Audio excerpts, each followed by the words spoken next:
Ini udah mulai banyak pertanyaan yang masuk. Teman-teman kalau ingin bertanya ada dua cara. Anda bisa raise hand nanti di ujung belakang akan saya kasih kesempatan teman-teman bisa bertanya langsung kepada Pak Mike. Atau teman-teman bisa juga menulis pertanyaannya di kolom Q&A. Ada beberapa pertanyaan yang sudah masuk tadi di kolom Q&A, itu saya akan, mudah-mudahan kita bisa cover sebanyak mungkin pertanyaan yang ada. Ini udah ada 56 pertanyaan yang masuk Pak Mike. Cuman sebelum nanti saya bacakan pertanyaan yang ada di kolom Q&A dan berikan kesempatan bagi teman-teman untuk bertanya, saya izin tanya duluan nih Pak Mike nih, hak prerogatifnya host. Iya, iya.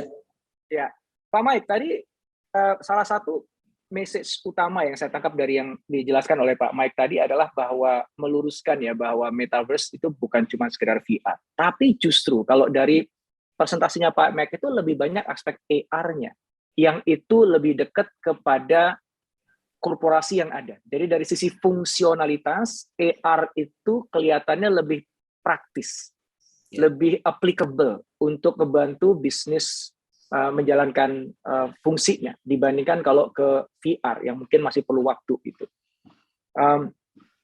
Sementara juga kalau yang saya tahu juga banyak perusahaan-perusahaan yang justru malah go full di VR, Pak Mike. Dia membangun metaverse-nya sendiri ya. Ada sebuah bank yang dia membuat cabang full di metaverse dan itu imersif. Mereka seperti datang ke cabang, ketemu customer service-nya, melakukan semua transaksi perbankan. Bahkan ada kantor di mana mereka bisa masuk ke Crucible-nya dan lain sebagainya ya. Nah, kalau menurut Pak Mike sendiri nih, di antara dua itu ya, VR dan AR, mana yang menurut Pak Mike akan menjadi tipe metaverse atau wujud metaverse yang paling populer untuk diadopsi korporasi? Ya, makasih nih Dr. Indrawan. Jadi market AR itu memang baru naik dari 2019. Tadi seperti saya kasih lihat 2015, 2016, 2017 itu market VR masih lebih tinggi. Sebenarnya VR itu lebih duluan, lebih matang gitu ya. Kita mulai 2009 tuh memilih AR karena melihat VR itu sebetulnya sudah lebih banyak gitu ya. Saya mencoba kacamata VR itu aja tahun 94. Jadi wah ini ketahuan tua banget nih saya waktu kuliah. Jadi itu di Berlin gitu ya saya coba. Nah, dan mana yang lebih baik? Tidak ada, dua-duanya akan menjadi satu. Karena tendensinya kacamata AR dan VR itu jadi satu. Sudah terjadi. HoloLens itu sudah AR, memang bilangnya AR, tapi bisa jadi VR. Karena kacamata transparan ini kalau kita tekan nanti tombolnya jadi VR. Nah, mana yang akan lebih kepakai? Jadi tergantung kebiasaan orangnya. Jadi kalau misalkan kita jalan, kalau saya kebetulan believe sosial orang ketemu sama orang lebih terasa gitu ya. Meeting saya ketemu sama Dr. Indrawan langsung in person. Tapi kita misalkan ke restoran, kita sambil kacamata AR kita nyala, kita bisa lihat makanan kita mungkin kalorinya berapa dan sebagainya gitu ya. Terus kalau mau nanya ya kita tinggal panggil atau ke avatarnya. Tapi kalau kita lagi duduk terus ngelamun sendiri gitu ya di kantor mau masuk ke VR ya ini akan pindah kacamata, akan jadi satu, akan ngeblend. Nah, tergantung ada orang lebih spend waktunya nanti banyak di VR dan juga di AR. Tapi keduanya ini itu yang dinamakan metaverse akan jadi satu sih, Dr. Indrawan. Nah, kalau yang selama ini nih perusahaan-perusahaan yang datang ke Pak Mike untuk minta dibantu dibuatkan metaverse itu lebih banyak VR atau AR? AR. Sekarang ini lebih banyak AR karena mereka lebih banyak untuk di lapangan langsung. Jadi tidak dalam ruangan. Baru aja terakhir ini kan mereka mau bikin, tapi karena mereka kalau langsung bisa ke customernya, langsung bisa ke mesinnya, makanya tadi market AR yang diprediksi di 2030 itu 1,5 triliun itu AR-nya 2 kali daripada VR. Karena mereka believe orang harus jalan, harus belanja, harus ketemu, betulkan mesin, betulin apa semua itu dilakukan dengan transparan glasses. Gitu ya. Artinya metaverse yang lagi dibangun korporasi sekarang itu lebih banyak metaverse-nya itu untuk konsumsi internal organisasi ya, bukan untuk customer-nya. Ya betul, ada yang sebagian customer tapi perangkatnya itu masih dipakai oleh mereka untuk membantu. Jadi customernya tidak pakai sehari-hari. Nah itu yang terjadi sekarang corporate-nya. Tapi yang lagi dibicarakan saat ini yang sejak metaverse ini naik down, mereka mau customernya ini takutnya akan nggak tahu 2-3 tahun lagi mungkin sudah bisa masuk. Nah itu yang disiapin. Jadi mereka ini ada yang berinisiasi lebih awal. Oke, kita khawatir nanti kalau mereka sudah siap semua infrastruktur, mereka nggak mau ketinggalan, berangkat dari bertahap. Nah itu perlu strategi yang tepat sebenarnya. Jadi jangan sampai karena FOMO bikin macam-macam, akhirnya nggak ada yang pakai juga, bikin metaverse siapa yang mengunjungin, orang marketnya belum pakai gitu. Di sini makanya saya nggak dititipin pesan ya sama Dr. Indrawan, tapi saya bisa bilang perusahaan kayak Cias ini yang sebenarnya paling tepat, karena Cias ini kan jago di pemikiran strateginya. Nah, jangan sampai teknologi akhirnya mubazir gitu. Bikin. Kita juga bilang, ini kalian bikin kenapa? Waduh, kalau nggak kita ketinggalan. Nah, itu kadang-kadang kan sayang juga. Iya boleh. Cuman kita harus bilang, mungkin desktop dulu, mobile phone dulu. Karena Anda jangan terlalu cepat juga, nanti mubazir gitu ya. Itu kayak perlu mungkin Dr. Indrawan tuh. Ya. Oke, artinya sekarang ini adopsi metaverse di korporasi lebih banyak AR-nya ya. VR baru diprediksi mungkin 2-3 tahun ke depan ketika perangkat itu menjadi lebih terjangkau harganya, lebih mudah diakses, gitu ya. Iya, saat ini VR lebih banyak di gaming ya, di gaming paling banyak. Lebih banyak. Nah, kalau ngomongin industri ini, tadi kan udah disebut ya bahwa industri seperti pariwisata, retail, education itu adopsi terhadap metaverse ya, baik VR ataupun AR-nya itu udah kelihatan dari list yang tadi Pak Mike sampaikan tadi di slide itu ya. Apakah memang semua industri itu memungkinkan atau memang harus masuk ke dalam metaverse, atau ada industri-industri yang udahlah kalau yang ini mah nggak usah aja gitu? Ada? Ya, saya belum bisa menjawab lebih tepatnya kali ya Dr. Indrawan ya. Pastinya sih mungkin belum semua mungkin ya. Saya juga melihat memang harus sesuai kebutuhan sama target market. Mungkin belum semua, tapi mungkin kebanyakan asal mereka sesuai dengan fungsinya aja sih kalau saya melihatnya. Ya mungkin utility company gitu ya, itu mungkin agak susah gitu. Misalnya PLN gitu, mungkin sebenarnya kalau misalnya kita lihat PLN bisa nggak sih? Sebenarnya bisa untuk customer service kan? Ya, atau untuk training biasanya kalau gitu. Ya, kalau training kan untuk internal. Iya. Ya, betul, karyawan. Ya. Tapi kalau untuk pelanggan PLN itu sendiri ya untuk customer service gitu, daripada saya mengeluhkan lewat handphone call center nggak diangkat-angkat, saya masukin aja ke kantornya di metaverse, santronin kantornya gitu, ketemu sama avatarnya, entah itu AI atau orang beneran gitu, langsung bisa komplain on the spot, kan bisa ya? Iya, betul sekali. Tepat artinya itu. Artinya kalau dalam konteks itu sebenarnya semua industri, semua jenis bisnis bisa memanfaatkan metaverse dong sebenarnya. Ya, most likely saya nggak tahu ya, mungkin apakah ada yang tidak, mungkin bisa juga karena saya belum terpengalaman untuk menyentuh semua sektor juga sih. Ya. Secara providing servicesnya mungkin nggak bisa gitu. Kalau misalnya ya kita PAM Jaya gitu kan airnya nggak mungkin dialirkan lewat metaverse kan ya, pasti lewat bawah tanah airnya. Betul. Listrik juga gitu, pasti akan perlu grid dan kabel untuk menyalurkan listriknya. Tetapi service itu kan bisa selama customer-nya dia masih manusia dan dia masih perlu berhubungan dengan manusia. Metaverse bisa menjadi salah satu media yang digunakan. Kalau dulu medianya hanya bisa datang ke kantor, terus ada telepon, akhirnya bisa pakai call center, kemudian kita pindah ke website, akhirnya bisa pakai website, habis itu kita pindah ke messenger dengan chatbot, mungkin ada future ya udah kantor layanan publiknya itu ada di metaverse, kan memungkinkan gitu. Sangat memungkinkan. Ya. Itu juga yang mau dibangun memang seperti itu, layanan publik, jadi lebih baik di dunia metaverse. Nah ini menarik Pak, karena kalau saya browsing gitu ya di internet dan kita coba cari tahu gitu gimana sih korporasi memanfaatkan metaverse. Yang saya temukan malah lebih banyak VR dibandingkan AR. Jadi agak sedikit berbeda dengan yang Pak Mike tadi angkat gitu ya. Karena yang nge-hype itu kan VR-nya Pak, bukan AR-nya.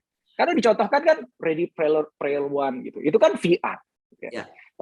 Walaupun Mark mengangkat AR tapi taruhnya di belakang di dalam videonya. Malah kalau Microsoft AR taruh di depan, VR-nya malah nggak diangkat oleh Microsoft gitu. Jadi Microsoft lebih ke AR karena dia memang lebih kepada perusahaan produktivitas untuk korporasi. Facebook perusahaan sosial, jadi mungkin ke VR dibandingkan ke AR-nya gitu. Nah ini menurut Pak Mike ke depan ya bahwa memang metaverse itu kombinasi keduanya. Tapi mana di antara kedua ini yang akhirnya akan lebih banyak dipakai oleh masyarakat, Pak? Kalau masyarakat luas, saya sih ngelihat prediksi saya AR VR ini kan tadi akan menjadi satu sebetulnya dalam satu perangkat ya. Itu yang kayaknya dicanangkan semua ke sana. Indrawan. Jadinya fungsinya keduanya tergantung, saya nggak bisa memprediksi juga, kemungkinan bisa ya tadi Pak, kalau dari kami sih believe memang AR itu kan lebih manusia sosialisasi ya, ketemu keluar gitu ya. Sedangkan yang tadi kenapa VR lebih naik sekarang untuk metaverse perangkatnya, karena yang orang-orang yang udah biasa di gaming dan yang dijual sekarang dalam produk metaverse yang sudah ada bermunculan itu adalah perdagangan NFT. Gitu. Jadinya bukan untuk bekerja, gitu kan, bukan untuk belanja kebutuhan keluar misalkan atau belajar di lapangan. Nah, baru ke sana. Jadi makanya VR masih lebih jalan. Kalau penjualan perdagangan kan lebih memungkinkan ya VR aja cukup, nggak usah kemana-mana ya. Kalau saya beli kan. Ya artinya kalau gadgetnya kan bisa VR bisa AR gitu ya. Nah cuma pertanyaan nanti mana yang lebih sering dipakai gitu ya.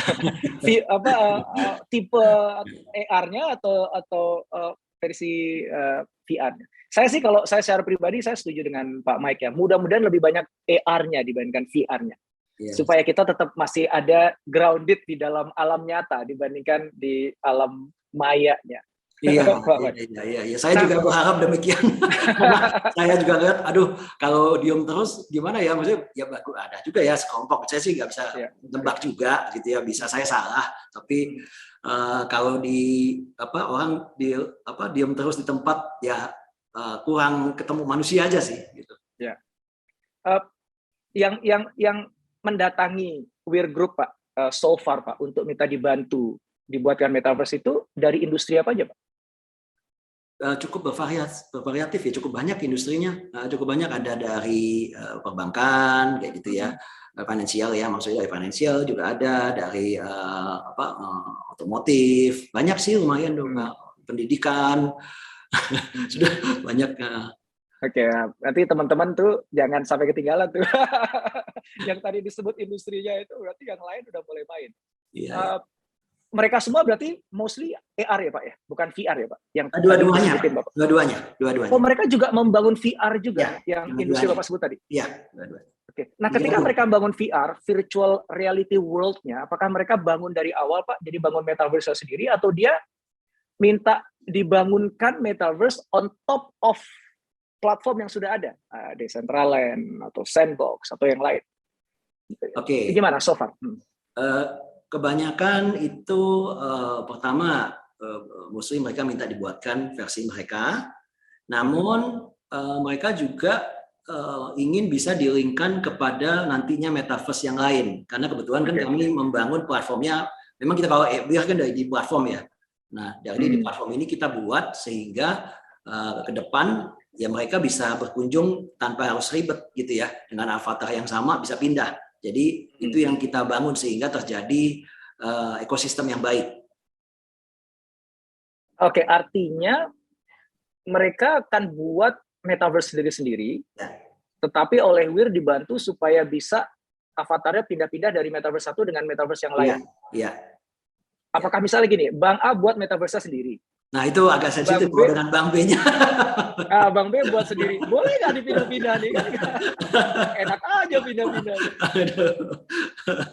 Aduh. Nah itu dia, jadi interoperability-nya tuh gimana? Kan isu sekarang kan gitu ya, antara satu metaverse dengan metaverse yang lain itu kan kagak nyambung gitu.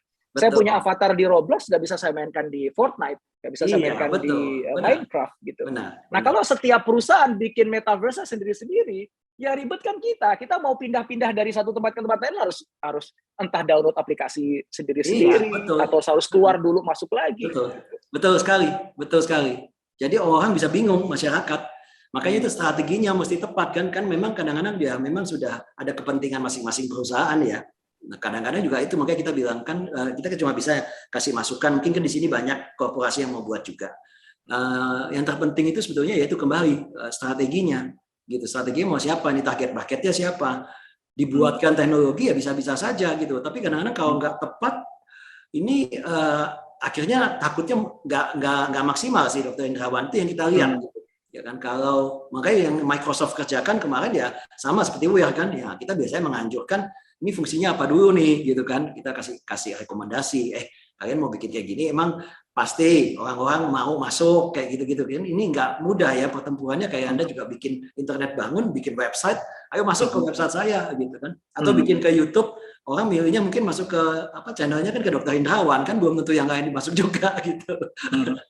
Jadi tergantung kembali strategi dan kontennya sih. Gitu. Bikin sih bisa aja gitu, tapi harus hati-hati kalau dalam membangun. Semua mungkin di sini banyak kan mau bangun punya plan baik, tapi dilihat dulu ini kota kuncinya mungkin strategi yang tepat ya kalau dari kita ngelihatnya. Memang kan kalau visinya Mark Zuckerberg itu kan metaverse itu ya satu dunia di mana semua umat manusia ada di sana gitu, nggak terpisah-pisah. Bahwa dalam dunia itu ada pulaunya Bank A, ada pulaunya perusahaan B gitu ya, ada sini, tapi dia ada dalam satu dunia yang sama. Jadi mau pindah-pindah tuh nggak usah keluar dari dunia, buka aplikasi baru kan seperti itu ya. Dan challenge-nya kan menyatukan orang-orang yang pengen punya metaverse sendiri-sendiri supaya bisa nyambung ini ya. Dan di level aplikasi di Indonesia pun ketika pengen bangun metaverse masih kuat ya perasaan bahwa aku pengen punya sendirinya itu ya, dibandingkan yuk kita buat platform bersama supaya nanti semua orang bisa masuk cukup di satu platform yang sama, mereka bisa main ke tempatku, ke tempatmu, ke tempat yang ini gitu. Betul. Lebih banyak pendekatannya aku pengen buat sendiri, aku pengen jadi yang pertama gitu kayaknya ya. Iya, betul. Oke. Betul sekali. Kayaknya itu tipikal sih Pak Mike ya. Jadi ketika ada satu teknologi baru yang muncul, memang kecenderungannya masih begitu ya. Nanti sampai satu titik agak mature, ya akhirnya mereka menyadari bahwa yang dibangun harusnya ekosistem, bukannya kamu buat dunia kamu sendiri. Untuk apa punya dunia keren tapi isolated, terpisah dari ekosistem? Iya. Ya, customer kan masyarakat pengennya ada di satu tempat dapat banyak. Itu sebabnya kenapa kita suka pergi ke mall. Karena aku cukup ke satu tempat, aku bisa makan, aku bisa nonton bioskop, aku bisa belanja, bisa ajak anakku main-main, ada tempat mainan di sana, aku bisa cari tempat nongkrong kafe yang enak di satu tempat, semuanya ada gitu. Daripada aku harus aku mau ngafe dulu di sini, anakku main di sini gitu ya. Itu logic itu sebenarnya kan yang mendasari harusnya metaverse itu satu dunia. Kita semua kumpul di sana, cuman lapaknya aja beda-beda gitu ya, Pak. Setuju. Oke, ini saya mau langsung ke jawab pertanyaannya dari teman-teman di sini. Sebenarnya saya masih punya banyak pertanyaan, Pak Mike. Nanti saya akan tanyakan kalau yang lain udah sempat saya angkat ya. Ini ada yang teman-teman dari education. Kebetulan hari ini Pak Mike ini banyak teman-teman dari kampus hadir, Pak. Jadi baik dari mahasiswanya, dosennya, sampai dari rektoratnya ada.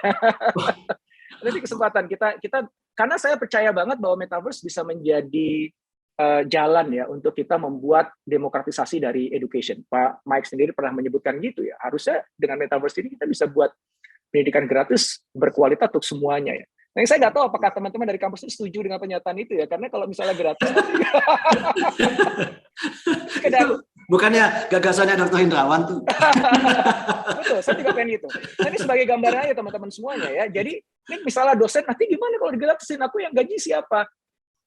Bahwa namanya kampus harus dengan sekarang, dengan model administrasi sekarang, dengan model cara bayar sekarang, dan dengan fase sekarang itu kampus pre-metaverse.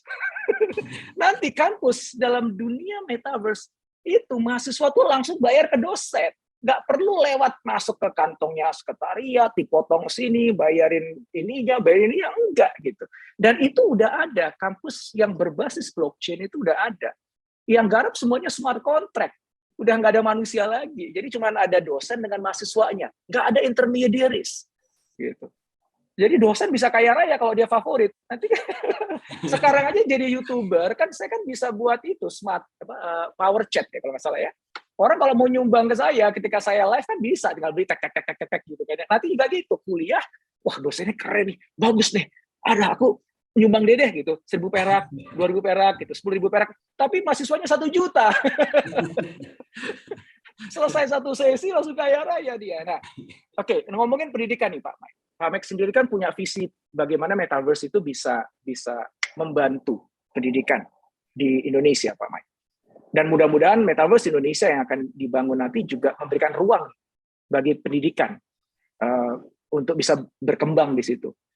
Menurut Pak Mike, bagaimana teman-teman di sektor pendidikan di Indonesia sebaiknya memanfaatkan metaverse?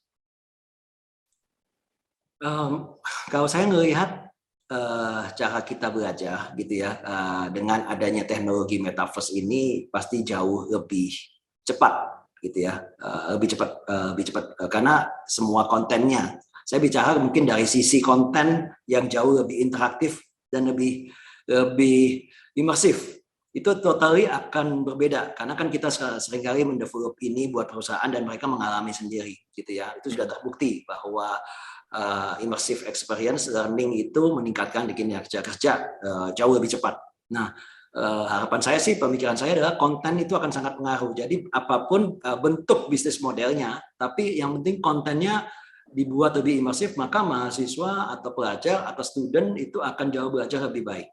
Nah, contoh satu mungkin di Avatar itu bahkan kalau di dunia metaverse, orang bahkan bisa belajar dengan misalkan belajar sejarah dengan tokoh-tokoh Avatar dengan orang sebenarnya, atau bahkan belajar dengan tokoh-tokoh orang yang berkualitas karena bisa dimunculkan, kita bisa belajar langsung dengan orang-orangnya tersebut. Jadi pasti penyerapan akan lebih baik. Kira-kira seperti itu. Oke, artinya kalau konteksnya Pak Mike tadi lebih banyak AR-nya ya, yang dijadikan tools untuk proses pembelajaran. Bisa atau VR-nya juga bisa dua-dua sih, bisa dua-dua menurut saya. Ya, kalau AR kan udah jelas ya tadi ya, jadi interactive books di mana kita bisa melihat yang kita sedang pelajari dalam bentuk 3 dimensi. Untuk kedokteran kita langsung bisa membedah jantung manusia untuk melihat itu kan, itu udah sampai sekarang pun juga itu udah cukup populer ya, sudah ada gitu, walaupun kita hanya masih menggunakan handphone untuk bisa melakukan itu. Aplikasinya udah banyak. Berarti udah kebayang nih kalau dari sisi pemanfaatan AR-nya. Nah, kalau pemanfaatan VR-nya, virtual reality-nya, apakah maknanya apakah kita bangunan digital di dalam metaverse, kemudian mahasiswa bisa masuk juga duduk di kuliah kayak di dunia nyata, atau dalam bayangan Pak Mike seperti apa nih? Soalnya idenya mau saya contek nih, nanti saya mau buat. Ya, kreativitasnya banyak di sini, rekan-rekan lebih jago-jago juga nih. Kami kan lebih dari segi teknikal sangat possible dua-duanya kan dilakukan. Jadi menurut saya sih kalau untuk belajar untuk kumpul, misalkan memang diperlukan ke satu titik tanpa perlu kita harus pergi ke sana karena lokasinya tidak memungkinkan. Jadi kita misalkan mau belajar dengan pakar di luar sana gitu ya, yang mahasiswanya juga kumpul dari negara manapun, tentu saja VR akan lebih jalan pasti, karena kita bisa bertukar pikiran dengan mahasiswa negara lain, itu kan jauh lebih tinggi. Jadi memang tergantung dari fungsinya sih, Dr. Indrawan sih. Ya. Tapi kalau apalagi research nih ke gunung mana gitu kan, geologi mungkin saya nggak tahu. Jadi pasti AR lebih jalan. Jadi dua-dua pasti saya. Ya, oke, udah kebayang lah. Berarti ada dua tuh yang aku tangkap tuh Pak. Pertama adalah sebenarnya kan kalau saya mau sekarang pun kalau saya mau belajar di Harvard, seolah-olah saya duduk di bangkunya mahasiswa Harvard untuk belajar di sana, kan udah bisa Pak. Ya, kalau nggak salah di Coursera atau di, saya lupa ya di mana ya. Kalau waktu itu saya bahkan di Apple, itu bisa dan itu gratis kan Pak. Ya, mata kuliah apa tinggal pilih aja, terus kita bisa ikut belajar. Setidaknya cuman saya nggak bisa nanya ke dosennya dan nggak dapat sertifikat, tapi belajar kan bisa. Cuman kan lain ya antara saya ngelihat sebuah layar kecil, lihat dosen, dengan saya menggunakan VR dan duduk bersama kanan kiri depan belakang saya juga mahasiswa dari seluruh dunia yang menyaksikan sang dosen sedang mengajar, seolah-olah kita ada dalam tempat yang sama. Learning experience-nya pasti beda, engagement-nya pasti beda, sensasinya pasti beda, dan siapa tahu ilmunya juga lebih mudah ditangkap. Itu yang pertama. Yang kedua adalah kita memungkinkan untuk eksplorasi lebih dalam. Misalnya kalau tadi contohnya kita belajar arkeologi, ya kita bisa itu ya masuk ke dalam Borobudur gitu, atau enggak ke lihat purbakala gitu kan, ke piramid, wah kan bisa masuk dalam dunia VR-nya ya. Bahkan kita orang teknis, kita bisa masuk ke dalam mesin. Oke, ini mesin combustion engine itu geraknya kayak gimana? Kita masuk ke dalam pistonnya, oke gini geraknya pistonnya dengan VR gitu ya. Oke, berarti immersive. Akhirnya ilmu itu nggak perlu kita bayangin lagi, kan selama kan kita ngebayangin kan, oke gini tuh kalau mesin berjalan tuh gitu. Paling bagus lihat videonya. Tapi ketika kita masuk ke dalam mesinnya kan lain sensasinya gitu. Bisa jadi Ant-Man ya, Dr. Indrawan ya. Bisa jadi Ant-Man, benar maksudnya. Atau kita zoom out, jadi Ant-Man yang gede. Kita ngeliat bumi dari jauh, gitu kan? Oh bumi itu ternyata dari jauh begini. Kita putar, kita bisa. Wah tuh. Oke, education. Teman-teman tadi yang nanya banyak banget dari education. Pak Mike mudah-mudahan kejawab semuanya ya. Sekarang saya ingin nanya nih, mewakili teman-teman yang nanya dari UMKM. Ini banyak banget yang nanya dari UMKM. Pertanyaannya mirip-mirip ya. Saya rangkum jadi begini. Nanti kalau ada yang mau nanya lagi, tulis aja ya. Kalau nanyanya di Q&A ya, jangan di chat. Jadi gunakan fitur Q&A, bukan di chat. Yang di chat saya nggak bacain, hanya di Q&A aja. UMKM, Pak. Kan jangan sampai nanti metaverse ini yang dikhawatirkan, Pak, itu cuma mainannya orang kaya, Pak. Ya. Mainannya korporasi besar, Pak. Akhirnya yang kaya makin kaya, yang miskin makin miskin. Ya. Akhirnya korporasi besar makin merajalela, pemain-pemain kecil makin terpinggirkan. Itu kan kita nggak inginkan. Kita harus memberikan playing field yang adil dong. Ya. Itu, ya. Nah, dalam pandangan saya, metaverse ini sebenarnya bisa menghadirkan itu. Kalau dikelola dengan tepat, diregulasi dengan tepat, gitu ya. Sehingga justru ini ibaratnya kayak gini, Pak. Zaman dulu, Pak, kalau kita mau jadi artis, Pak, ngetop, Pak, itu susahnya setengah mati, Pak. Mau artis musisi, gitu ya, atau artis apapun juga, itu susah banget untuk bisa masuk ke dalam lingkaran yang itu akan membantu kita naik ke atas panggung, itu susah banget. Jadi kita harus manggung sampai mudah-mudahan ada talent scout yang datang, yang ngelihat, yang nawarin, kemudian akhirnya kita punya kesempatan untuk manggung lebih tinggi, baru akhirnya jadi artis papan atas. Gitu. Prosesnya panjang dan itu banyak unsur hoki-hokiannya. Sekarang cuma modal TikTok aja, semua orang bisa nunjukin kepada dunia kehebatannya dia, dan dengan mudah kemudian tanpa bantuan talent scout ya atau talent manager pun dia langsung bisa ngetop, Pak. Nggak usah diakselerasi oleh pihak yang lain, dia nggak butuh intermediaries. Dia langsung bisa making money dari situ. Dan dengan popularitasnya dia bisa jual kaos, bisa jual macam-macam gitu. Ya. Artinya sebenarnya teknologi itu memungkinkan si kecil ini untuk punya playing field yang ya setara lah, mungkin nggak setara banget lah ya, tapi punya chance, punya peluang untuk juga ikut bertarung dengan yang gede-gede gitu. Nah, harusnya metaverse kan bisa mengamplifikasi itu bahkan. Nah, dalam pandangan Pak Mike gimana? Ya, setuju sekali, Dr. Indrawan. Jadi bagi mungkin para pemain yang UMKM gitu ya, itu pastinya mungkin kalau pandangan saya ya bisa bergabung dengan nanti pastinya dengan metaverse platform yang ada gitu ya, karena yang dimana trafficnya bagus bisa dipilih seperti yang terjadi sebenarnya sekarang juga kan. Jadi bentuknya jadi sebenarnya bisa malah base-nya cuma subscription atau mau pembagian apapun di dalam, jadi nggak perlu membangun seperti apapun karena platform itu pasti menyediakan metaverse yang nanti ini modul-modul yang sangat mudah dipilih, avatar yang sangat sudah ready, tinggal dipilih bentuknya seperti apa. Jadi produknya tinggal dimasukin, nanti berubah jadi 3 dimensi. Nah itu biasanya nanti akan platform-platform itu akan menyediakan ke sana. Pastinya UMKM pasti justru akan bisa bersaing kayak seperti Dr. Indrawan bilang. Dan di dalam metaverse itu pasti harus dipilih yang baik ya nantinya. Pasti kan juga ada tools-tools yang menguntungkan masing-masing mengallow para UMKM itu berkreasi, berpromosi. Misalnya kayak tadi dokter bisa punya tokonya mau diapain, mau di jalan raya mau ngapain, tapi tidak melanggar aturan dan sebagainya, itu menarik sekali sebenarnya. Justru punya kesempatan yang nggak kalah gitu dengan yang ini, tinggal kembali ya produk harus bagus gitu ya, harga mesti bersaing. Nah itu yang maksudnya fundamental harus ada, tetap saja tentu. Kembali kan ujung-ujungnya ke situ ya. Jadi long term bisnis itu kan muncul karena ada basis fundamental, Dr. Indrawan. Jadi perusahaan yang even game yang main di metaverse juga ada yang tutup kan. Kalau kan kayak Second Life kan berdiri 2003 atau apa gitu kan, juga akhirnya ya karena yang penting kan kreativitas, inovasi terus berjalan. Jadi semua kembali ke fundamentalnya ya kalau saya lihat, Dr. Indrawan. Tapi kesempatan para UMKM ini sangat bisa karena akan ada metaverse yang menyediakan modul-modul tertentu sehingga mereka bisa tinggal masuk, memilih dengan cepat, membangun tokonya lebih cepat di sana tanpa biaya mahal, cuma subscription base aja gitu. Oke. Apakah itu metaverse sendiri atau kan takutnya begini Pak, kayak sekarang ini sebenarnya misalnya contoh pemerintah Indonesia tuh memberikan lahan lah untuk UMKM showcasing produknya mereka, dikasih lapak lah gitu. Nah itu saya pernah itu dapat kesempatan itu Pak gitu. Cuman lapaknya tempatnya di basement yang sepi banget. Hantu aja takut Pak masuk basement itu Pak. Gimana manusia? Jadi ya kita udah invest tuh untuk buat display yang bagus gitu, tapi udah bayar SPG di sana, krik nggak ada yang datang.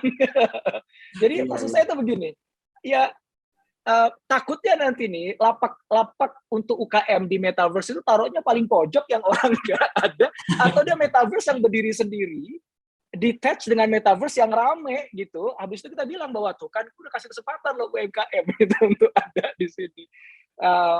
Oke. Itu tajam sekali sih, Dr. Indrawan, itu tajam banget gitu. Jadi sebenarnya Dr. Indrawan nanti di metaverse yang baik gitu ya. Saya bukan expertnya di situ. Itu butuh tata kelola negara virtual yang baik gitu. Kesempatan bilangnya kan kemanusiaan yang adil dan beradab, itu bukan ekspertis saya kan cuma di IT-nya, tapi itu tajam sekali itu Dr. Indrawan, itu betul sekali, itu nusuk langsung ke poinnya itu. Metaverse yang dibangun, Anda harus bangun memang dengan tata kelola yang baik gitu, sama aja seperti membangun sebuah negara, sebuah kota gitu. Jadi kan bahasanya itu sebenarnya gini, keberpihakan, Pak Mike. Ini ngomongnya agak jauh nih, itu bukan metaverse lagi, ini ngomongin tentang ekonomi kerakyatan dia ngomongnya sekarang. Tapi karena beberapa teman-teman UMKM ada di sini ya, dan korporasi juga ada di sini. Ini aku pengen ngelihat dari dua sudut pandang ini gitu ya, serving both audience yang ada di sini. Langsung aja nih, mumpung nusuk ke jantungnya, saya mau tanya nih, Metaverse Indonesia yang lagi dibangun sama Weir Group dan kawan-kawan itu seberapa berpihak kepada UMKM Indonesia? Ya, kalau dari kita kan itu mendapat arahan dari pemerintah. Intinya adalah memberikan benefit ke masyarakat luas. Jadinya pasti ada layanan publik gitu ya. Ada tourism yang kita harapkan dari mancanegara, walaupun turis bisa menyumbang masuk, akhirnya uangnya ke dalam gitu ya. Di sistemnya kami juga rencanakan itu supaya orang bisa datang betulan, bukan hanya datang ke virtualnya. Kita kasih poin reward dan sebagainya, di mana bisa tukar kalau datang misalkan ke Borobudur ya bisa ditukarkan dengan diskon-diskon hotel, makanan di sekitar dan sebagainya. Jadi nggak melulu semua digital. Jadi tujuannya memang memberikan manfaat ke masyarakat. Itu poin utamanya, Dr. Indrawan. Pasti ya terjadi perdagangan di dalam, cuma terjadi bisnis, terjadi meeting dan sebagainya. Cuma message utamanya yang diharapkan seperti itu. Atau teman-teman UMKM bisa bangun konsorsium ya Pak Mike. Jadi cari investor atau cari teman-teman yang kita buat satu mall yang kita ramein, habis itu lapaknya kita jual murah kepada UMKM, kan bisa begitu ya. Ini setuju nggak nih teman-teman UMKM nih? Kita buat mall UMKM. Ya, betul, nanti habis itu kita senggol Pak Mike buatin dong di Metaverse Indonesia. Kita siap itu, nanti di jalan rayanya itu harus ada satu nih mall UMKM Indonesia, tempatnya jangan di pojok basement yang hantu aja takut, tapi di main road gitu, Jalan Sudirman. Nah itu mesti Cias tuh. Cias yang ini buat strategi Cias tuh. Pokoknya nanti deh kalau misalnya aku ditarik-tarik ke Metaverse Indonesia, nanti gue colek-colek terus ya. Nanti kita ajak Bang Sandi nanti. Sandi ini dong perjuangkan, atau Pak Teten ya. Betul, Bang Sandi sama Pak Teten ini juga sudah pernah hadir di sini Pak Mike sebagai narasumber. Bahkan kalau Mas Sandi itu sendiri juga udah mengatakan udah siap nih kita kerjasama yuk dengan Evapora di sini untuk bangun. Nah nanti kita tarik semuanya ke sana. Jadi Metaverse Indonesia itu bukan cuma gaweannya Kominfo, tapi kita tarik Pak Teten dengan Bang Sandi gitu, supaya ada keberpihakan pada UMKM. Ya, gimana teman-teman UMKM? Sepakat ya nih? Kalau sepakat di chatnya teriak dong, sepakat gitu. Mana? Weh, udah keluar.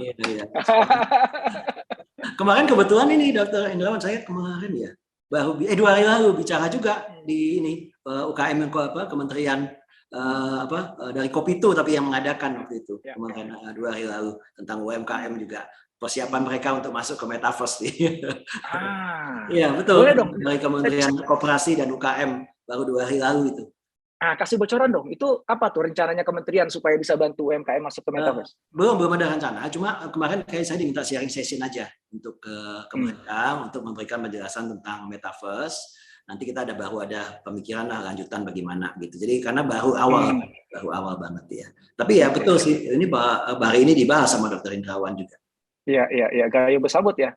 Nanti saya silakan ditarik-tarik Pak Mike kalau misalnya ngomong. Nah, kalau itu kan kita kalau di teknologinya aja, mesti ada ahlinya di sini nih. Supaya saya bisa ngompor-ngomporin, supaya ayo dong dibangun mall UMKM Indonesia di tengah Metaverse, jalan utama wajib itu. Setuju. Oke, ya, menarik banget ya. Ini ada pertanyaannya banyak banget. Saya beberapa pertanyaan sangat teknis sekali. Saya rasa nanti teman-teman boleh langsung tanyakan ke Pak Mike ya, karena technicalities. Jadi saya ingin membatasi diskusi kita ini di aspek yang sifatnya lebih strategik, lebih umum, memberikan gambaran gimana sih kita semuanya bisa memanfaatkan metaverse ini untuk pengembangan bisnis. Gitu. Nah ini ada yang agak teknis, tetapi saya rasa sih masih relevan Pak. Ada dua. Yang pertama tentang holografik, Pak. Kalau teknologi holografik itu kan udah diomongin sejak dulu ya. Di Star Wars, di Star Trek itu udah ditunjukkan dalam science fiction gitu. Nah, sejauh mana holografik itu juga akan menjadi bagian dari metaverse nantinya? Oke, kalau kita saya melihat ya secara pribadi holografik itu yang saat ini dibicarakan sebagai holografik adalah masih menggunakan proyektor, gitu ya. Untuk ditembakkan gitu. Nah, sampai saat ini memang belum ada holografik yang ditembakkan langsung ke udara langsung, atau saya tertinggal bisa juga ya informasinya. Tapi yang saya tahu masih perlu medium. Jadi perlu ada net yang tipis, ghost net bilangnya, atau udara uap air gitu ya, atau kaca dan sebagainya. Jadi memang ada limitasi untuk ruang di situ. Tapi akan bagus efeknya memang kalau memang tepatnya dipilih untuk lebih permanen, biasanya seperti itu. Makanya kenapa kacamata ini muncul, karena mereka berpikir kan objeknya dimunculkan, diilusikan sebenarnya secara optikal di depan mata dan bisa kemana-mana. Gitu. Bahkan 2017 saja saya sudah pernah ke pameran yang di US itu, waktu kita showcase juga pameran di sana, ketemu sudah ada yang mendevelop contact lens dari augmented reality. Walaupun tidak lulus kesehatan waktu itu, tapi sudah didemokan, silakan coba ya. Saya nggak berani lah, ya kan suruh coba ya nggak mau juga, orang dia nggak lolos kesehatan, saya juga takut. Tapi pemikiran itu sudah ada dari 2017, mungkin sekarang saya nggak tahu gimana nasib perusahaan tersebut, tapi ide itu kan sudah muncul. Bahkan ya seperti itu. Jadi apa yang sebenarnya kalau hologram itu bisa muncul nanti ditembakkan langsung ke udara, itu akan menjadi satu potensi.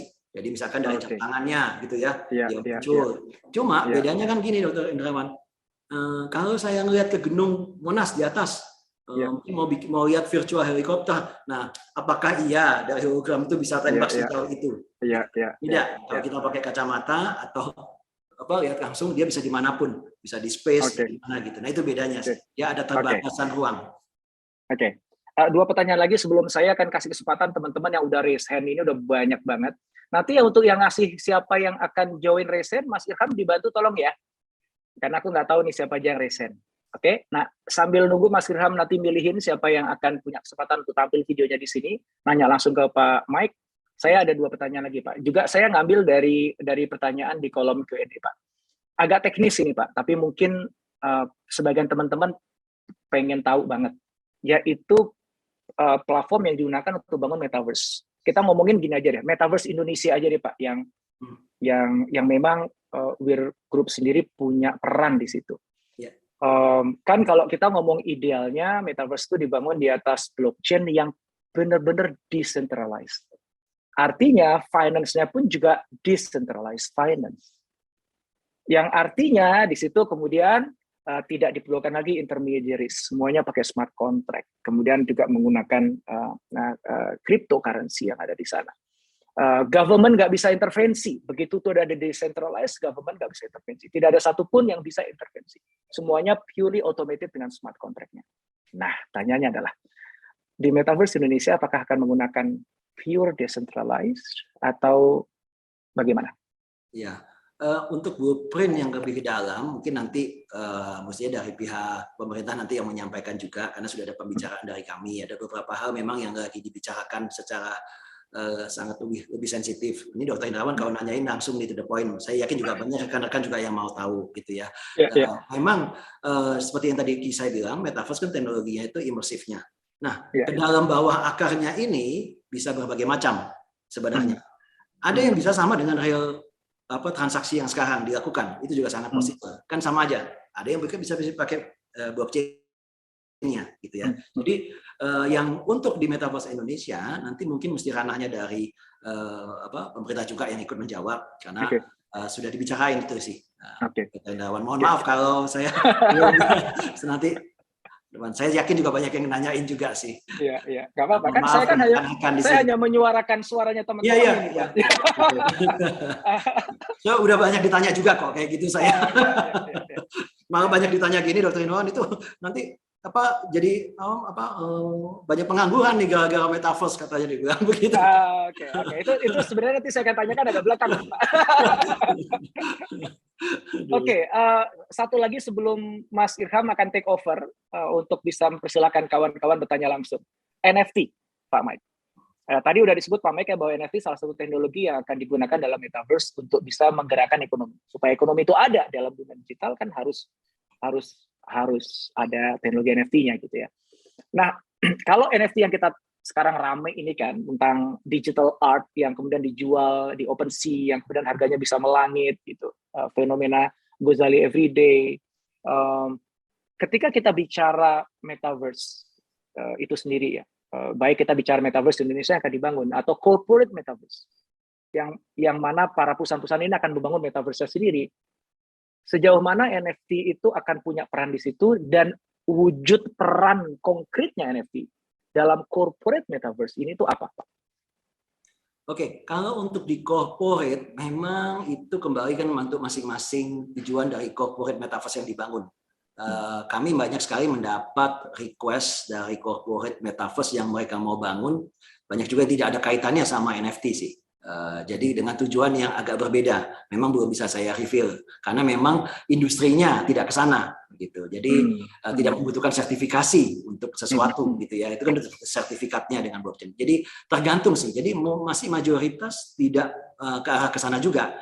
Mereka lebih ke fungsi yang mereka ingin capai sih, Dr. Indrawan. Jadi nggak semua sih, nggak semua. Nah, bagi mereka yang akan memanfaatkan NFT, biasanya bentuknya gimana, Pak? Kalau dari kami biasanya kalau sudah memang mereka tendensinya ada NFT, berarti memang sudah ada target strategi ke sana. Nah, kami di sini membangun platform itu akan sudah menyediakan modul-modulnya aja untuk bisa mereka embed di dalam teknologi kami. Karena fokusnya WIR sebenarnya kan membangun immersive experience-nya. Itu yang 12 tahun kami bangun. Jadi kami tidak membangun untuk yang di sana, ke arah kesananya. Nah itu biasanya dari kita ada tekanan, ya sudah. Tapi ya kembali, itu kan harus ada pengawasan yang baik dan harus trusted ya. Soalnya kalau bicara tentang NFT segala macam, ini ya ada yang baik, harus yang kredibel, karena banyak juga terjadi fraud dan scam juga di luar terjadi. Kemarin juga baru aja di kantor ada yang datang lagi ke saya, nanyain dong, saya habis beli NFT, kenapa saya ketipu, dan sebagainya. Nah, itu aja harus lebih hati-hati, maka saya bilang harus pilih tempat-tempat yang kredibel. Nah, kebetulan kalau di WIR lebih fokusnya membangun immersive experience-nya. Artinya secara platform, kalau mau memanfaatkan NFT di dalam metaverse yang dibangun oleh WIR ini bisa. Cuman sejauh mana itu dimanfaatkan, dalam bentuk seperti apa, tergantung dari strategi perusahaan itu sendiri. Betul. Ya. Oke, sekarang kita masih punya waktu ini kurang lebih sekitar 25 menit lagi untuk bisa dengerin, atau mungkin sekitar 20 menit lah ya, karena kita butuh 5 menit terakhir nanti untuk recap. Mas Irham, monggo dipandu. Yes. Ya, baik Dr. Indrawan dan juga Pak Mike, untuk sesi ini masih di Corporate Innovators Forum ya. Sudah ada Pak Kinan yang akan bertanya secara langsung yang sudah resen, boleh kita spotlight terlebih dahulu. Pak Kinan, silakan boleh dibuka mikrofonnya, Pak. Oke, selamat silakan. siang Pak. Oke, thank you kesempatannya Pak Indrawan, Pak Michael untuk saya bisa bertanya di sini ya. Luar biasa penjelasannya, sesuatu hal yang baru buat saya, tapi ini juga tentunya buat belajar ya. Perkenalan saya Kiman Pak dari Hexfarm Jaya, salah satu anak perusahaan Kalbe Group. Jadi kami perusahaan yang bekerja bergerak di bidang farmasi ya. Jadi saya sih tadi pertanyaannya sebenarnya hanya satu, bagaimana metaverse ini nanti ke depannya akan bisa diintegrasikan dengan dunia nyata gitu ya, dunia nyata yang ada di sekitar kita gitu. Karena mungkin kita masih ingat dengan 2016 ketika Pokemon Go di launching gitu ya, banyak orang-orang yang sangat kerajingan itu bisa sampai ke pelosok-pelosok bawa handphone cari Pokemon gitu. Bahkan sampai sekarang pun sepupu saya masih mainkan Pokemon Go itu gitu. Jadi dia naik sepeda kemana, dia cari Pokemon di situ. Itu kan sangat luar biasa ya Pak. Terus terinspirasi juga dari film The Matrix gitu ya, bagaimana kita plug in into The Matrix, yang mungkin kebayang saya metaverse-nya seperti itu gitu. Nah, apakah akan seperti itu, atau kebayang saya juga untuk di dunia farmasi ini, kita kan sebenarnya punya research and development ya Pak, mau dari obat, mau dari vaksin, bagaimana kita punya digital twin gitu ya, dry lab untuk bisa mensimulasikan mungkin calon produk kita ke depan gitu, tanpa harus misalnya trial sampai ke human, tapi secara perhitungan tuh kayak sudah aman lah, ketika nanti dipakai ke manusia asli itu kayaknya sudah bisa langsung lolos fase 3 misalnya. Dan kebayang saya seperti itu. Dan tadi di sharingnya Pak Michael juga kan ada menggunakan kacamata AR untuk berkeliling kota, dan di kota-kota itu tuh ada banyak sekali gimmick-gimmick gitu. Kebayang saya misalnya ada pasien gitu ya, pasien diabetes yang mungkin harus menyuntikkan insulin dan meminum obat. Mungkin di metaverse itu dia bisa mendapatkan kayak prosedurnya untuk untuk menyuntikkan insulin, memantau gula darahnya, dan nanti bisa ya saling terkoneksi lah. Misalnya insulinnya sudah habis, perusahaan farmasinya tuh sudah bisa langsung mengirimkan. Nah, mungkin apakah akan sampai seperti itu, Pak? Kalau menurut pandangan Pak Michael dan mungkin Dr. Indrawan kali ya. Terima kasih, Pak.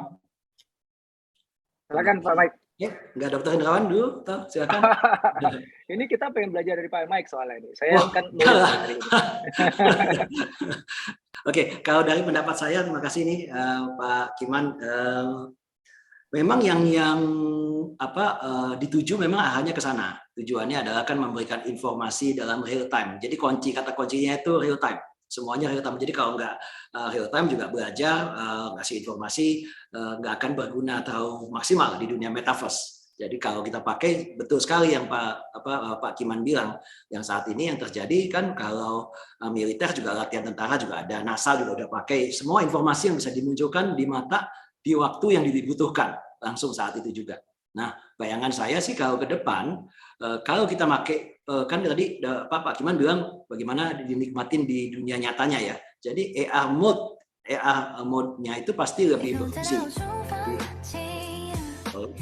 Nah, ya, jadi ada dia nyala, dan setiap orang kan tadi bisa dibilang bisa memiliki dunianya masing-masing. Jadi mungkin saja dalam orang itu memilih produknya tadi ya dari perusahaannya Pak Kiman, dari grupnya Kalbe ya tadi ya, cara hidup sehat mungkin gitu ya temanya ya, atau saya mau sehat hari ini gitu ya, dia klik ya sudah, semua petunjuknya hari itu Bapak bisa kasih tahu, misalkan ini suhunya mataharinya berapa derajat, hati-hati gitu kan, ini Anda ada tangga banyak waktu dilihat pakai kacamata, hati-hati cara berjalannya jangan salah, nanti pinggang sakit atau apa gitu ya. Itu sangat berfungsi sekali. Makanan dikasih tahu langsung, ini fatnya berapa banyak waktu kita ke restoran atau waktu belanja.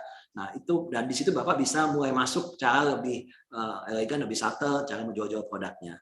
Nah memang itu kembali saya bilang tergantung dari kesiapan perangkat yang mungkin berapa tahun lagi kan saya nggak tahu gitu ya. Itu kan masih future yang masih diprediksi. Tapi yang kedua Pak, kalau masuk ke dalam VR mode, masuk ke dunia tadi kan ada yang VR nih. Nah di situ Bapak mesti menerapkan konsep O2O tadi dari poinnya. Jadi bukan beli kayak kadang-kadang NFT kan belinya barang digital gitu saja gitu ya, dapat kan di certified. Nah, Bapak mesti sambungkan itu ke barang betulnya. Jadi online to offline. Jadi betulan saya jalan-jalan misalkan di dalam metaverse-nya tadi perusahaan Bapak di Kalbe gitu kan, masuk gitu dan belanja, tapi Bapak betul-betul ada game, kasih poinnya untuk ngambil beneran nanti di apotek atau di toko-toko yang lain gitu ya, bisa dikirim dan sebagainya. Kira-kira sih itu Pak. Jadi konsep O2O di dunia VR mode, tapi kalau di AR informasi yang memang dibutuhkan sehingga orang bisa relate langsung ke produknya. Mudah-mudahan bisa membantu ini Pak Kiman.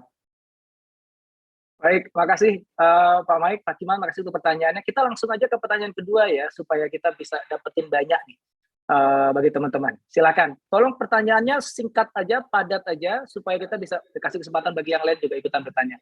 Monggo, silakan berikutnya. Ya, baik. Terima kasih Dr. Indrawan. Selanjutnya pertanyaan dari sahabat kita, yakni Danartri dari Holution. Silakan untuk membuka mikrofonnya dan langsung bertanya kepada kedua narasumber kita. Kami silakan kepada Mas Danartri.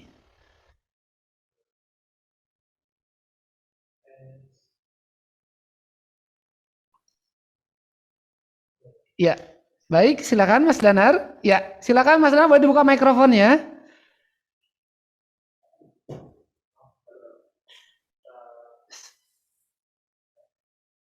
Oke. Ya, silakan. Baik, silakan Halo, Mas Danar. oke. Ya, halo, Dokter Indra dan pembicaranya. Perkenalkan, nama saya Danar, saya di bidang event. Nah, saya sangat tertarik sama proyek Metaverse ini ya, terutama kami selama ini di bidang event tuh juga melakukan kegiatan yang terkait virtual nih semenjak pandemi ini ya, semenjak pandemi, dan akhirnya di sini sekarang ada ekosistem baru nih terkait industri event. Nah, yang saya ingin tanya, apakah di proyek Indonesia Metaverse itu akan ada perhatian khusus terhadap industri ini? Mengingat ekosistemnya udah ada nih sekarang ekosistemnya, dan kami yang di bidang ini juga sekarang udah beberapa komunitas itu mengembangkan sebuah Metaverse event gitu ya. Cuman yang menjadi kendala kami ya biaya server dan lain-lain kan cukup mahal. Nah, apakah ada ruang nih untuk proyek Metaverse Indonesia itu yang memberikan space terhadap pengembang atau terhadap kita yang di komunitas untuk ikut berpartisipasi, setidaknya ini ada space pinjam server nih, nah, untuk komunitas kita yang dari pengembang mau bikin event kayak sekarang kita lakukan ini kan juga virtual event yang sebenarnya juga mungkin bisa kita menggunakan perangkat menuju ke metaverse, walaupun mungkin metaverse-nya masih belum menggunakan gadget, kita bisa pakai mungkin game ya, pakai mouse dan keyboard aja dulu, mungkin yang sudah punya VR sudah bisa pakai VR gitu. Apakah ada perhatian itu? Karena saya juga sempat nyoba Pak, yang punyanya Facebook tuh udah ngeluarin yang Facebook Horizon namanya, itu yang venue, jadi kita bisa melihat konser, lihat itu. Nah, alangkah ini ya kalau kita bayangin di industri kita tuh ada space untuk industri ini, kayaknya buat kami kayaknya sih itu bisa menjadi start untuk kita bisa bikin ekosistem baru yang jadi pemantik lah minimal. Nah, intinya kayak gitu sih. Apakah ada mungkin space yang terhadap kita untuk komunitas itu bisa ikut berpartisipasi lah seperti itu. Siap, keren banget ini ya. Ini saya rasa banyak orang, saya lihat di chat ini banyak banget nih, bisa, saya mau. Oke, Seperti itu Pak Ira. Pak Mike, langsung aja nih. Pak Karena Mike, konteksnya, berarti pertanyaannya tadi konteksnya di Metaverse Indonesia ya, Mas? Ya. Iya, di Metaverse Indonesia. Jadi Ya, Metaverse Indonesia terkait ini kan kalau Metaverse Indonesia kan untuk ya kita sama-sama ya. Jadi supaya kami melihatnya tentu kita biar nggak beda-beda nih platformnya. Kalau bisa jadi satu kan ini asik Pak, ya, iya. asik. Lebih Kita nggak rame, perlu, nanti semua orang kumpul di satu tempat aja gitu. biar ya. nggak terlalu banyak platform, orang nggak jadi bingung juga kan akhirnya. Ya. Ya. Gitu. Monggo Pak Mike, gimana Pak Mike? Iya Pak Danar, terima kasih nih. Wah, ini idenya bagus banget nih. Mestinya Pak Danar yang ini nih mengorganize nih. Katanya Pak Danar expertnya nih justru. Tapi secara teknikal sangat possible, dan di Metaverse Indonesia memang ada prioritas-prioritas yang kita ikutin arahannya. Jadi ada memang tourism tadi ya, ada beberapa poin. Tapi untuk event juga sudah masuk. Cuma untuk schedule-nya nanti disesuaikan karena secara bertahap pembangunan metaverse-nya ini soalnya Pak Danar karena cukup luas, jadi ada priority dari government, tapi ya event termasuk yang sudah disebutkan gitu ya, dan pembangunan ini kan cukup lama ya sampai 2024 so far dan masih bisa continue. Kalau yang di Korea Selatan juga sampai 2026 kan mereka akan bangun, jadi memang bertahap, tapi event itu pastinya udah masuk di dalam pipeline juga sih. Dan untuk apakah akan ada supportingnya, itu rasanya nanti kita bisa bicarain lagi bersama. Kelihatannya memang sekarang kan semua mestinya ajang kolaborasi nih. Nanti kalau bisa nanti kita ada continue pembicaraan juga sama Pak Danar gitu ya di luar ini, karena kita bisa mengajak mitra-mitra juga yang bisa mensupport kan untuk tadi kebutuhan untuk di belakangnya seperti servernya bagaimana dan sebagainya gitu ya. Mudah-mudahan membantu. Ya, Pak, terima kasih. Danar, terima kasih. Terima kasih Mas Danar. Lanjut pertanyaan berikutnya aja Mas Irham. Berikutnya dari salah ini satu aja sampai partisipan. 600 nih. Mau 600 Banyak sekali Pak juga. Mike. Iya. Luar biasa nih atensi dari para partisipan. Lanjut Ini kita baru ke pulang Pak. nih. Yes. Siap ke Pak Muhammad Wirzal Azraki. Silakan Pak Muhammad Wirzal untuk membuka mikrofonnya dan boleh bertanya langsung kepada kedua narasumber kita, Coach Dr. Indrawan dan juga Pak Michael Budi. Silakan. Assalamualaikum, selamat sore. Nama saya Wirzal. Ini kebetulan sama-sama orang event ya. Kemarin saya ditantang sama klien untuk ngebuat event juga, tapi pengennya metaverse. Dan yang saya temukan betul Pak, cari di Indonesia belum dapat untuk platformnya. Tapi saya ngelihat di beberapa di luar itu sudah ada dan saya dapat kesempatan untuk demo juga segala macam. Nah, yang mau saya tanyakan adalah kalau asumsi saya nih, pemahaman saya metaverse itu seperti internet, dan di dalam internet itu berarti ada Facebook, ada YouTube, kita mau pakai platform yang mana, atau kalau dalam event kita berarti bisa pakai Zoom, kita bisa pakai Google Meet, bisa pakai Microsoft Teams. Saya nggak ngelihat di Indonesia kita ngebuat ngebuat Zoom sendiri atau ngebuat Google Meet sendiri gitu. Karena atau Facebook sendiri kita sudah ada itu dan kita optimalkan saja. Dalam waktu dekat ini, apalagi kalau tadi Pak Mike bilang masih akan membutuhkan waktu ya, apakah lebih baik untuk ya udah kita optimalkan dari platform-platform yang sudah ada, kita sambil belajar sambil menggunakannya, atau memang lebih baik fokus untuk membangun si infrastrukturnya, si platformnya sendiri di Indonesia gitu. Jadi lebih baik kita menggunakan apa yang ada, yang sudah ada, yang tersedia, atau ya menunggu gitu memfokuskan itu. Itu sih Pak Mike dan Mas Indra. Terima kasih. Ya, Oke makasih. Bang, silakan Pak Mike. Oke, ya, makasih ini untuk pertanyaannya. Saya akan coba jawab. Memang betul, metaverse itu kan nanti nggak cuma satu ya, ada banyak bisa pilih gitu ya. Nanti pastinya kalau yang berkaitan dengan dunia sosial, ya kita sudah tahu sekarang ini pemenangnya juga banyak yang sudah beberapa kelintir saja kan nama-namanya. Dan memang ke depan mereka berharap juga akan memenangkan pertandingan ini pastinya gitu ya. Tapi ditambah lagi dengan persaingan dari Google yang sudah masuk ke metaverse juga, Microsoft, Apple juga. Nah ini memang pemain-pemain besar akan menawarkan metaverse yang bisa digunakan. Nah, apakah perusahaan itu perlu bangun sendiri? Tadi kembali tergantung daripada strategi perusahaannya. Atau malah mereka menggabungkan dua-duanya, dipakai di situ juga, dibuat sendiri juga ada. Memang tergantung dari strateginya.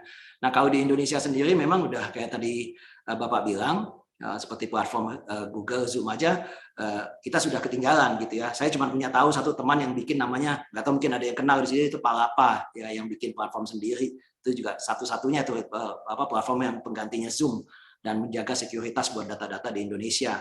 Itu kebetulan sahabat saya juga. Itu dan di metaverse ini nanti yang di depan memang kenapa muncul metaverse Indonesia, Pak? Dan kenapa muncul metaverse yang di Korea dan di China? Karena mereka negara-negara ini sudah mulai aware soal data protection, privacy dan security. Nah, itu ya kenapa muncul inisiasinya dan pemerintah Indonesia melihat itu. Nah, makanya Kominfo juga akan mengawasi data-data ini. Kekhawatiran paling besar adalah, maaf saya cuma bisa bilang itu aja karena kan dia banyak yang dari awal kita sudah kecolongan, persis yang Bapak bilang gitu. Ke depan ada sesuatu yang ingin dibangun, mungkin bisa lebih baik. Memang nggak secepat itu, Pak. Kalau sekarang yang dibangun juga semua platformnya juga masih bertumbuh ya. Kalau kita lihat yang masih jalan itu yang dari gaming. Kita sendiri baru prototype pun baru muncul nanti bulan Oktober sesuai arahannya. Perlahan akan dibangun. Kira-kira seperti itu. Mudah-mudahan sih bisa unggul ya untuk negara kita juga gitu. Baik, makasih. Terima kasih.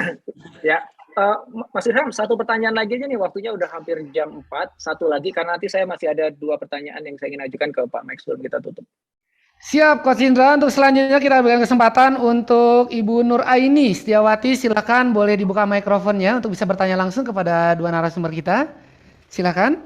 Oke, terima kasih kesempatannya, Mas. Assalamualaikum warahmatullahi wabarakatuh. Salam. Terima kasih nih Pak Michael Budi dan Dr. Indra. Saya fans berat dengan Dr. Indra.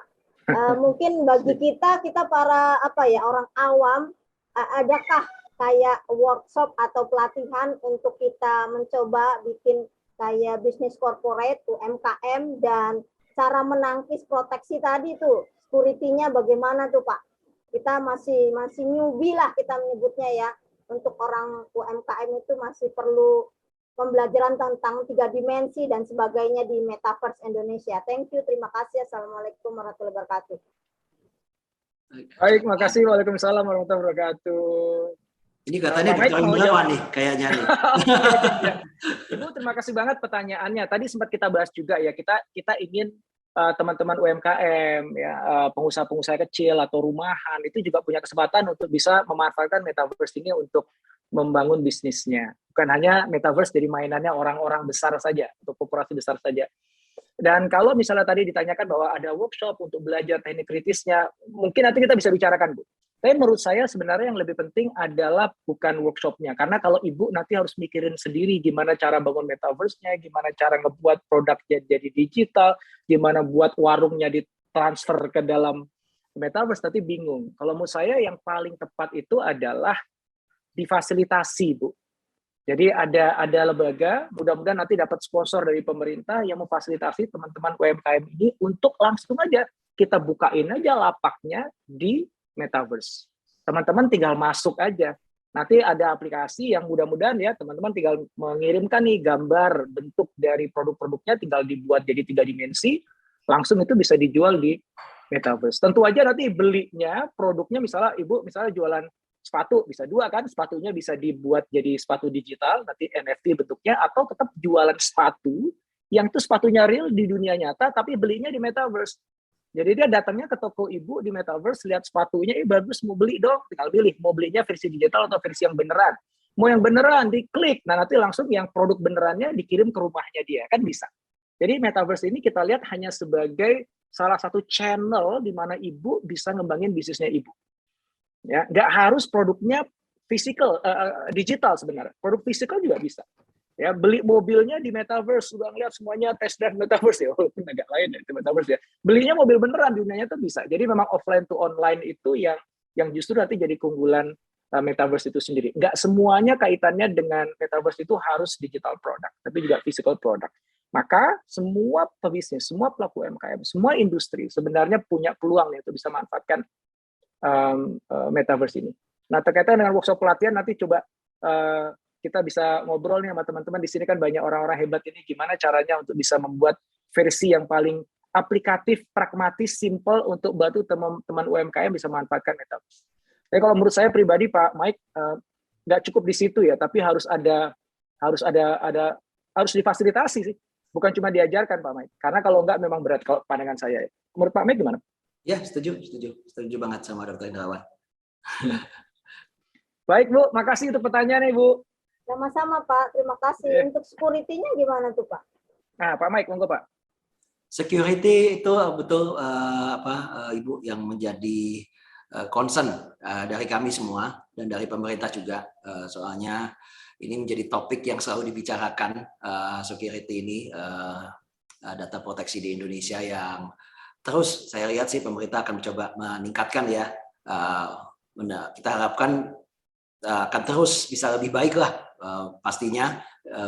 Kalau dari kami sendiri untuk persiapan metaverse ini itu menjadi key yang paling important juga security data ini. Mudah-mudahan bisa menjawab, Bu. Ya, makasih Pak Terima Mike. kasih Pak Terima kasih. Ya, makasih Bu. Dr. Indra. Terima kasih Bu. Teman-teman semuanya, ini banyak sekali pertanyaan yang terus muncul ya, ada 600 pertanyaan di Q&A chat. Dan saya ngelihat pertanyaan-pertanyaan yang ini saya lagi scroll down tadi, banyak pertanyaan yang agak sedikit taktis ya. Jadi kalau di industri saya gimana, di bank gimana, asuransi gimana.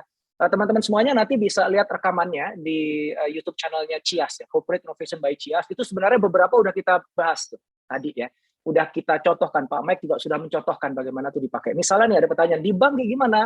Kita udah cerita tadi ya. Karena metaverse itu nanti akan ada ekonominya sendiri, ekonomi itu isinya cuan semuanya. Nah, siapa yang memfasilitasi proses cuan-mencuannya ini? Ya, bank itu punya peran di sana. Bahkan mereka mau beli tanah di metaverse, nggak punya uangnya, ya KPR. KPR siapa? Bank, tapi KPR-nya rumahnya rumah digital, itu bank main. Terus misalnya, oke, kalau misalnya mungkin nggak nanti data saya itu dirusak di apa? Oh, mungkin juga. Jadi gimana? Asuransikan digital buildingnya dengan coding data di baliknya, kita asuransikan. Perusahaan asuransi bisa main.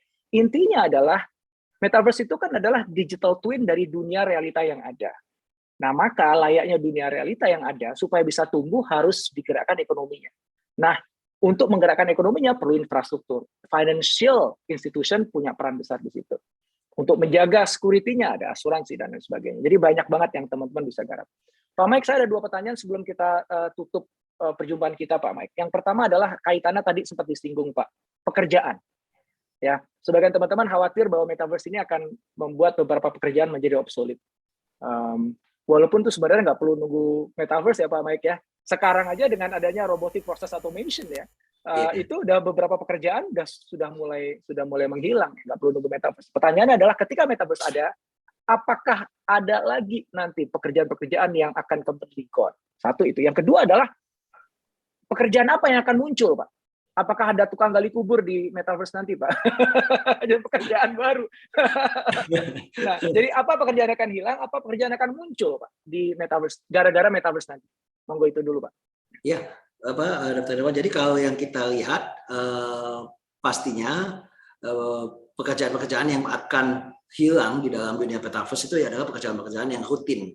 Sebenarnya bukan di dunia metaverse saja gitu ya, di dunia industri yang robotik juga demikian, yang terkait dengan AI, artificial intelligence ya. Jadi ke depan kan memang diprediksi ya kalau mobil bisa setir sendiri, nggak ada lagi supir gitu kan ya, bersihin rumah bisa pakai robot. Sama di dunia metaverse juga demikian, customer service bisa digantikan oleh artificial intelligence. Jadi banyak beberapa tipe pekerjaan yang bisa hilang, terancam untuk hilang.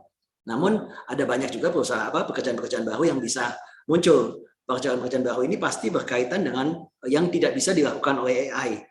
Contohnya itu yang berhubungan dengan kreativitas gitu ya, dengan empati, itu akan muncul yang baru di dalam dunia metaverse ini yang tidak pernah kita bayangkan. Karena sering saya sampaikan bahwa sebenarnya manusia itu hidup lahir sebagai semua manusia ini, saya percaya. Soalnya sudah dari sananya ya, dari di atas gitu ya.